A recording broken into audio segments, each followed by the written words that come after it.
Welcome back, everybody. It is week 9, and that means it's officially the trade deadline. Tyreek Hill is one of the most debated names when it comes to the trade discussions. I'm sure we will eventually move him, but it's not going to happen this episode. We are, however, going to think ahead about moving on from one of these weighty contracts for the future, and the guy we will be moving on from is Bradley Chubb. He hasn't had much opportunity or production with the emergence of Chop Robinson, and I think he still holds value to a contending team lacking in sacks. A trade that would make the most sense for us is to fix our secondary. I tried looking for a number 1 corner, but all the prices were too steep, and we would eventually land on trading for a safety. The Kansas City Chiefs are 4-4 on the season and currently have the 5th fewest sacks in the league. They are also the only team capable of taking on Bradley Chubb's contract, and the guy I have interest in is Chamarri Conner. Conner would shore up the back end of our secondary and maybe give Kader Kohou some insurance against some number 1 receivers. So the trade is Chamarri Conner and a 5th round pick for Bradley Chubb. Only time will tell how this move will pan out for both teams, but I think we at least upgraded the back end of our defense. With that extra 5th round pick, we will package that and another 5th plus Melifonwu to the Commanders for their 3rd round pick in the upcoming draft. And the final move we'll make is replacing Bradley Chubb with Marshawn Kneeland, who's out in free agency.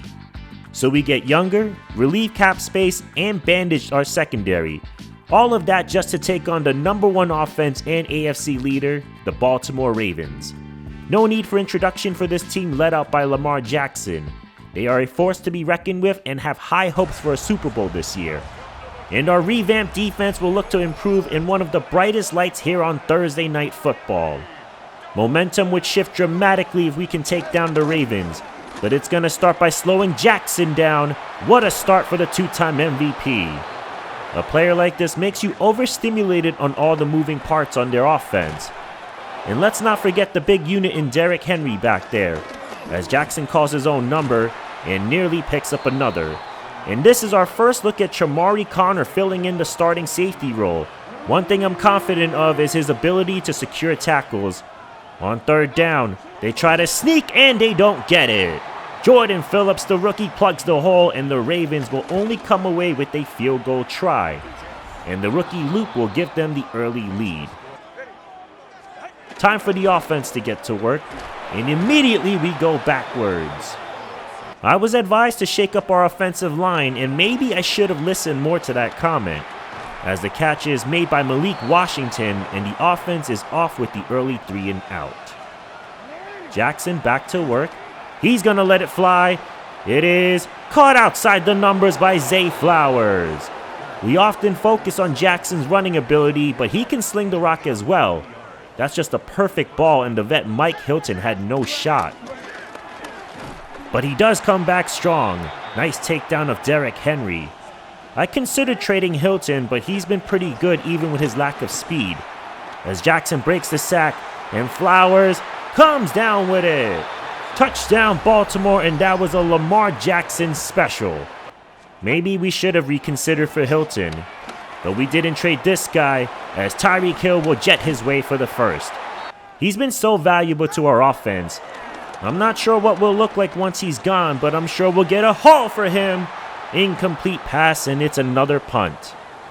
The cheetah, for reminder, is on the other side of 30, but $50 million next year is hefty. But he's not slowing down, and neither is Derrick Henry, breaking open his biggest run of the game.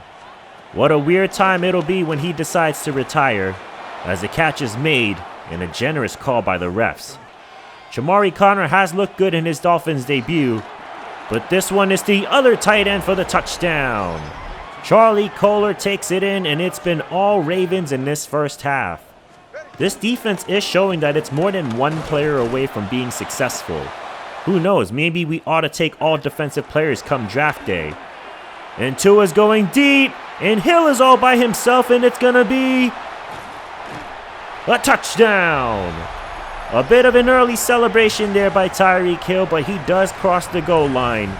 I mean, who's gonna come off the line as quick as he does? One cut and he's gone, and it may take us years to find a receiver like this again. Jackson throwing up a jump ball. Hopkins brings it in. Speaking of generational receivers, Kader Kohu gets absolutely mossed by the veteran. And it's just dawning on me how much experience we have playing between these two respective teams. Here's another as Mark Andrews will speed up the field to move the sticks. Minkah is fine and will be back for this third down play. Jackson, good protection. Sees an opening and he's gone. Another score, and that is 4 straight scoring drives for the Ravens. And this defense continues to be a letdown. This drive is critical that we find some more points going into the half, or else we can pretty much call it with the way their offense has been shredding us. But the Dolphins are doing a good job trekking along, and with the Ravens playing prevent, Tua is just going to take what the defense gives them, as Darren Waller will keep the drive alive. Saving those final timeouts, it's staying on the ground, and Jalen Wright finds daylight, and he's got the touchdown. Devon Achane still nursing his dislocated elbow, and what a job Jalen Wright has done these past couple of games. So it's down to 10 with the chance to narrow it even more here in the second half, as the pass to the left is underthrown and intercepted. Marlon Humphrey comes away with the takeaway, and that is now 8 on the year. You know, I got a lot of criticism about my play, which I'll address later because Derrick Henry rips off another big run. Luckily, there's a flag on this play. Illegal block in the back by the offense, but somehow the Ravens are still getting the ball inside our 30. Of course they do. They got everything else going their way in this game. It's Henry again, with room, and the defense is too late to get to him this time. Touchdown. And the Baltimore Ravens have put 30 on the scoreboard. Both teams would trade field goal drives, and it's 34-17 here in the fourth. Going back to the interception, I was told that it's more about my gameplay, but to be fair, if you watch the interceptions thrown, it's not that Tua isn't accurate, but his lack of arm strength is evident when he tries to deliver in intermediate passes. And we need a big throw here on 4th and short. It's checked down, and Wright didn't get it. Excellent coverage by Buchanan, and the Ravens are inching closer to putting this one to bed. And this is bounced and somehow lands into Andrews' hands. He's got the first and more, and you gotta be kidding me. How are we supposed to win when the deck is stacked against us like this? Off his back, and it turns into a big play. Just one of those games, as Andrews makes another grab for the first. That time a more traditional two-handed catch. Defense has yet to stop the Ravens from scoring, but this is overthrown and intercepted. It's Ashton Davis. And finally, we get a play by the defense. It's an all-out blitz, and this throw was just hurried by Lamar. Such an exciting play, but we get caught holding on the first play. So it's 1st and long. Tua gets hit on the throw, launching it for Hill, and he comes down with it. The cheetah has unleashed and giving us a reminder why he shouldn't be traded. I just wish we played collectively better so we can get a fighting chance to win more. And Tua's delivering some good balls, but he's been on the ground too much today. 4-man rush as the pass is caught on the crossing route, and there's another score. Cheetah is just too fast, but it still might have been too late for us to make this a game. They'll go with Keaton Mitchell in the backfield. And Mitchell has a lane, and he's got the first. This one is pretty much wrapped up, and they aren't even leaning on Derrick Henry to do it. Keaton Mitchell makes the final play, and this defense has been a letdown. I doubt Bradley Chubb made this much of an impact that we would get demolished like this.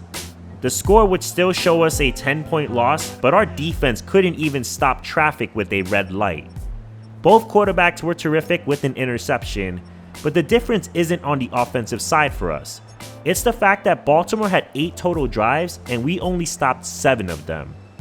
Almost perfect, but that was because of an end zone attempt by Lamar Jackson. Chamari Connor ends up having an excellent debut with 11 tackles, and 2 of them were TFLs. But the rest of this team is going to put our season in jeopardy. The good news is we are still leading our division after that loss, and some more good news is Devon Achane is healthy again and is ready to go for the next one. The bad news? We are in the toughest stretch of our schedule, and we will need to battle Josh Allen again to see who will take over the AFC East. Last time we played him, he only put up nearly 350 yards with 3 scores, and directly after we get Jaden Daniels and the Commanders as well. Just one game today, I wanted to experience what it would be like if we had one big game, like a playoff game, and how that would look in one of these videos. But it was a fun one, especially with the trades we made. So far, I like what I see from Chamari Connor, but I'd love to know what you guys think of the deals we made today. Would you do anything different? Let me know below.